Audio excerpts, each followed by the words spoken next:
সপ্তম শ্রেণীর সকল প্রিয় ছাত্রছাত্রীদের স্বাগত জানাই আমার চ্যানেলের আরও একটি নতুন বাংলা ক্লাসে। আজকের এই ক্লাসের মাধ্যমে আমি তোমাদের আলোচনা করতে চলেছি সপ্তম শ্রেণীর একটি কবিতা দিন ফুরোলে, শঙ্খ ঘোষের লেখা। এই কবিতার সমগ্র বিষয়বস্তু নিয়ে আজকের এই ক্লাসের মাধ্যমে আলোচনা করব। আশা করি আজকের ক্লাসের আলোচনা তোমাদের ভালো লাগবে। ভালো লাগলে ভিডিওতে অবশ্যই একটি লাইক দেবে এবং যারা যারা চ্যানেলে নতুন আসো তারা চ্যানেলটি সাবস্ক্রাইব করে রাখবে। এবং এরকমই পড়াশোনা সংক্রান্ত আরও অন্যান্য ভিডিও পাওয়ার জন্য তোমরা চলে যাও এই ভিডিও ডেসক্রিপশন বক্সে।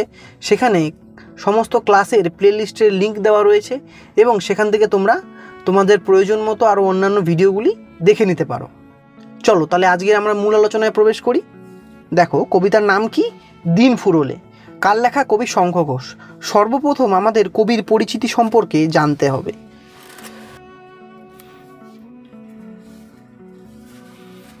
কবি শঙ্খ ঘোষের প্রকৃত নাম চিত্রপ্রিয় ঘোষ। আধুনিক যুগের একজন বিশিষ্ট খ্যাতনামা কবি, প্রাবন্ধিক ও অধ্যাপক ছিলেন শঙ্খ ঘোষ।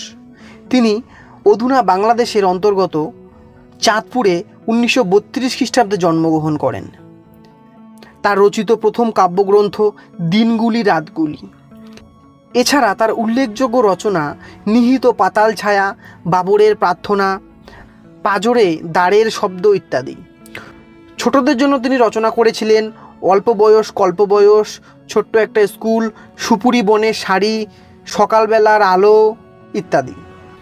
বাবরের প্রার্থনা কাব্যগ্রন্থের জন্য তিনি সাহিত্য একাডেমি পুরস্কারে ভূষিত হয়েছিলেন এবং 2021 সালে 21শে এপ্রিল এই মহান সাহিত্যিক প্রয়াত হন। এবার আমরা কবিতার আলোচনায় আসি। কবিতার নাম কি? দিন ফুরোলে, অর্থাৎ সূর্য যখন ডোবে, সন্ধ্যা হওয়া হওয়া ভাব, ঠিক সেই সময়ের কথা এখানে বলা হচ্ছে। যখন সন্ধ্যা নামে কিংবা সূর্য ডোবে তখন আমরা আমাদের চারপাশে কি দেখতে পাই? তখন আমরা দেখতে পাই যে সূর্য ডুবে গেছে এবং সমস্ত পশু পাখিরা নিজেদের বাসার উদ্দেশ্যে রওনা দিয়েছে এবং সমস্ত মানুষজন নিজের দৈনিক কাজকর্মের সমাপ্তি ঘটিয়ে তারাও বাড়ির উদ্দেশ্যে রওনা দিয়েছে। কবি শঙ্খ ঘোষ ছোটদের দৃষ্টিকোণ থেকে এই কবিতাটি এখানে লিখেছেন এবং এই ছোটদের কথাই তিনি এখানে সহজ ভাব এবং সরল ভাষায় প্রকাশ করেছেন। এই পৃথিবীটাই শিশুদের কাছে যেন এক খেলাঘর, এমনকি পড়াশোনাও যেন তাদের কাছে পড়া পড়া আর খেলা। বড়দের মতো নিয়মাবদ্ধ জীবন তাদের এতটুকুও পছন্দ নয়। খেলার মাঠ, মুক্তির আনন্দ তাদের মন ভরে দেয়। তাই মাঠ ছেড়ে তারা বাড়ি ফিরতে চায় না। তবুও দিন ফুরোলে বাবা মায়ের শাসন তাড়নের ভয়ে তাদের ফিরতে হয় আবদ্ধ জীবনে। কেননা সূর্য ডুবে যাওয়ার পর কিংবা সন্ধ্যা নামলে যদি তারা তখনও বাড়ি ফিরে না আসে তাহলে বাবা মারা তাদের বকবে। তাই সন্ধে নামলে তারা না চাইলেও তাদেরকে বাড়ি ফিরে আসতে হয়। অর্থাৎ দিন ফুরোলে কিংবা সূর্য ডোবার সময়টা কিন্তু তাদের কাছে তাদের একটা মন খারাপের সময়। কবি শঙ্খ ঘোষ শিশুদের এই মুক্তকামী মনের কথাই এই কবিতার মাধ্যমে অসামান্যভাবে ফুটিয়ে তুলেছেন। তাহলে চলো বাকি আলোচনা আমরা কবিতার মাধ্যমে আস্তে আস্তে জানবো। আশা করি আলোচনাটি তোমাদের ভালো লাগবে। এবার আমরা মূল কবিতার আলোচনায় আসি। দেখো কি বলছে। সূর্যি নাকি সত্যি নিজের ইচ্ছেই ডুব দিয়েছে। সূর্যি অর্থাৎ সূর্য, এখানে সূর্য কথাটি থেকে এই সূর্যি কথাটি এসেছে। সূর্যি নাকি সত্যি নিজের ইচ্ছেই ডুব দিয়েছে, সন্ধে হলো দুধছাই। ছোট্ট ছোট্ট বালকেরা মাঠে খেলা করছিল এবং তারা বুঝতেই পারেনি যে কখন সূর্যি ডুবে গেছে। অর্থাৎ তারা খেলতে খেলতে এতটাই মশগুল হয়ে পড়েছিল তারা বুঝতেই পারেনি যে কখন সূর্য ডুবে গেছে এবং সন্ধে হয়ে আসছে। তাই তাদের মনে প্রশ্ন জেগেছে এবং তারা বলছে যে সূর্যি আজকে নিজের ইচ্ছেতেই ডুব দিয়েছে তাদের খেলাটা এইভাবে ভঙ্গ করে দেওয়ার জন্য। তারা ভাবছে যেন সূর্যি যেন নিজের ইচ্ছেতেই আজকে ডুব দিয়েছে তাদের খেলাটা এইভাবে ভঙ্গ করে দেবার জন্য। সন্ধে হয়ে এলো দুধছাই, বলছে সূর্য ডুবে গেছে তার মানে সন্ধে হয়ে আসছে, তো এখনই তো তাদের বাড়ি ফিরতে হবে। যদি তারা ঠিক সময় বাড়ি ফিরে না যায় তাহলে তাদের বাবা মারা আবার বকবে। তাই বলছে যে সন্ধে হয়ে এলো দুধছাই, দুচ্ছাই শব্দটি এসেছে মূল শব্দ দূরছাই থেকে। এটি একটি বিরক্তি প্রকাশক শব্দ। যেহেতু এখনই তাদের বাড়ি ফিরতে হবে এবং বাড়ি ফিরতে তাদের মন চাইছে না, তাদের মন চাচ্ছে তারা মাঠে আরও কিছুক্ষণ খেলা করবে, কিন্তু তাদেরকে এখন বাড়ি ফিরতে হবে, অর্থাৎ তাদের মনে একটা বিরক্তি প্রকাশ হচ্ছে। তো তাই তারা বিরক্ত হয়ে বলছে যে সন্ধে হয়ে এলো, দুচ্ছাই, তাদেরকে এক্ষুনি বাড়ি ফিরে যেতে হবে। এই দুচ্ছাই শব্দটির মাধ্যমে তাদের মনের এই বিরক্তিটা প্রকাশ করা হচ্ছে। দেখো পরবর্তীতে কি বলছে, আকাশ জুড়ে এক্ষুনি এক ঈশ্বর চমকে দেবেন লক্ষ রঙের দৃশ্যে। বলছে সন্ধে নেমে এসেছে, সূর্য ডুবে গেছে, এখন আকাশে কে উঠবে? এখন আকাশে চাঁদ উঠবে এবং চাঁদ ওঠার সঙ্গে সঙ্গে তার সাথে কি হবে? লক্ষ লক্ষ তারা আকাশে রং বিস্তার করবে। তাই এখানে বলছে যে আকাশ জুড়ে এক্ষুনি এক ঈশ্বর, ঈশ্বর অর্থাৎ সেই চাঁদকে এখানে ঈশ্বর বলতে বোঝানো হচ্ছে যে আকাশ জুড়ে এক্ষুনি এক ঈশ্বর চমকে দেবেন লক্ষ রঙের দৃশ্য। আকাশে তো লক্ষ লক্ষ তারা থাকে, তো তাই সেটাকেই বলছে যে আকাশ চমকে দেবেন লক্ষ রঙের দৃশ্যে। লক্ষ বা তা হতেও পারে 100। বলছে যে আকাশে এই লক্ষ তারাও হতে পারে কিংবা 100 তারাও হতে পারে, তারা সেটা সঠিক জানে না, কেননা তারা সেটা কখনো ভালোভাবে লক্ষ্য করেনি। তাই তারা বলছে যে লক্ষ তারাও আকাশে রং বিস্তার করতে পারে কিংবা 100 তারাও আকাশে রং বিস্তার করতে পারে, তারা সেটা জানে না। কেই বা খুলে দেখছে রঙের বাক্স, আমরা কি আর দেখতে পাবো ভাবছো? বলছে আকাশে 100 তারা রং বিস্তার করলো কিংবা লক্ষ তারা রং বিস্তার করলো, আমরা তো সেটা কখনো দেখিনি। কেই বা খুলে দেখছে রঙের বাক্স, আমরা কি আর দেখতে পাবো ভাবছো? রঙের বাক্স, এখানে রঙের বাক্স বলতে আকাশের যে এই চাঁদ এবং তার চারিপাশে যে এই লক্ষ তারা, এই সমগ্র বিষয়টাকেই একটা রঙের বাক্স বলা হয়েছে। তো সেই ছোট্ট বালকেরা তারা এখন বাড়ি ফিরে যাবে, কেননা সন্ধে নেমে এসেছে, তারা যদি ঠিক সময় বাড়ি ফিরে না যায় তাহলে বাবা মারা বকবে। তো এই আকাশের যে এই সুন্দর চাঁদ এবং তার চারপাশে যে কত তারা, এই বিষয়টাকে তারা দেখবার জন্য তো এখানে দাঁড়িয়ে থাকবে না, তারা তো বাড়ি চলে যাবে। তাই এখানে তারা বলছে কেই বা খুলে দেখছে রঙের বাক্স, আমরা কি আর দেখতে পাবো ভাবছো?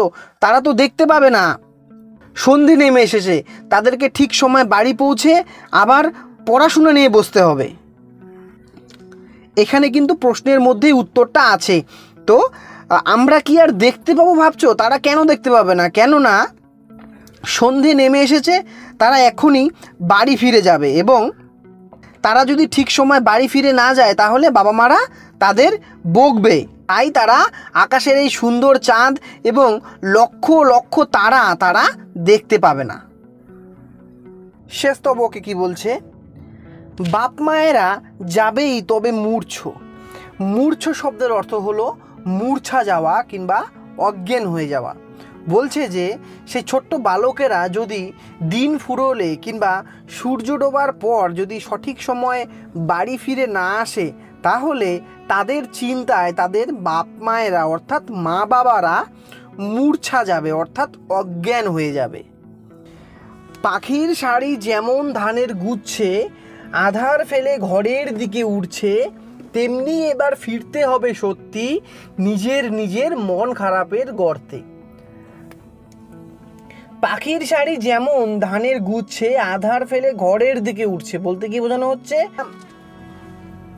আমরা কি জানি, পাখিরা সারাদিন এদিক ওদিক ঘুরে বেড়ায়, খাবার সংগ্রহ করে এবং দিনের শেষে তারা নিজেদের বাসার উদ্দেশ্যে রওনা হয়। তো সেটাকেই বলা হচ্ছে যে পাখির শাড়ি যেমন ধানের গুচ্ছের ওপর আধার ফেলে, অর্থাৎ নিজেদের ছায়া ফেলে ঘরের উদ্দেশ্যে রওনা দেয়। অর্থাৎ যখন সন্ধ্যা নামে কিংবা যখন সূর্য ডোবে পাখির দল যেভাবে ধানের গুচ্ছের ওপর নিজেদের ছায়া ফেলে বাড়ির উদ্দেশ্যে অর্থাৎ তাদের বাসার উদ্দেশ্যে রওনা দেয়, ঠিক তেমনভাবেই ফিরতে হবে সত্যি নিজের নিজের মন খারাপের গর্তে। ঠিক তেমনভাবেই আমাদের নিজের নিজের মন খারাপের গর্তে অর্থাৎ নিজের নিজের বাড়িতে ফিরতে হবে।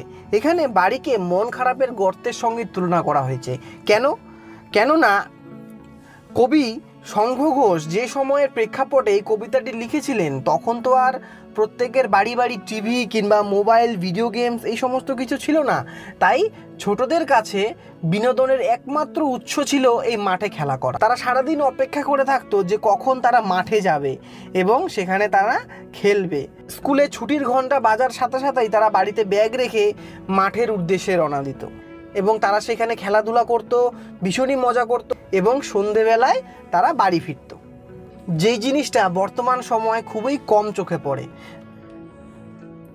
তাই তোমাদেরকে আমি এখানে একটা বিষয় অবশ্যই বলবো যে তোমরা ইনডোর গেমগুলি থেকে আউটডোর গেমগুলি খুবই বেশি পরিমাণে খেলো।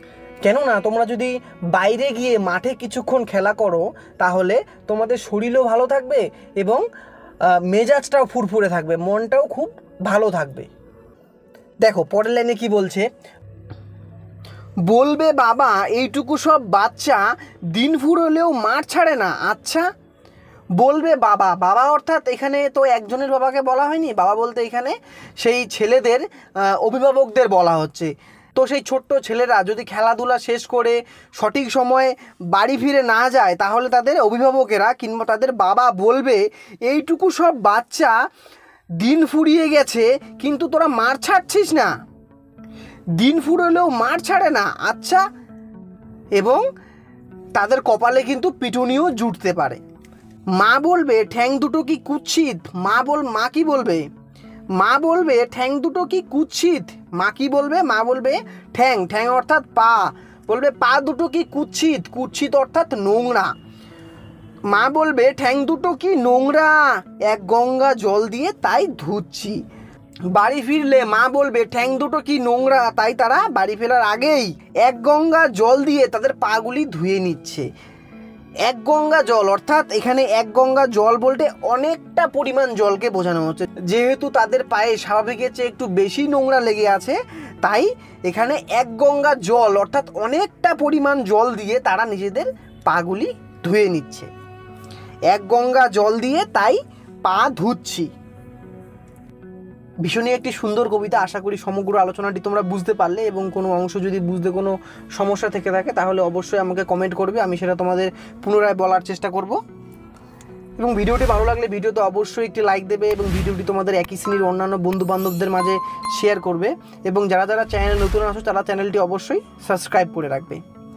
আমি প্রতিনিয়ত তোমাদের জন্য পড়াশোনা সংক্রান্ত এরকম অন্যান্য ভিডিও আনতে থাকি। আজকের মতো আলোচনা এখানেই শেষ করলাম। সকলে সুস্থ থেকো, ভালো থেকো, ধন্যবাদ।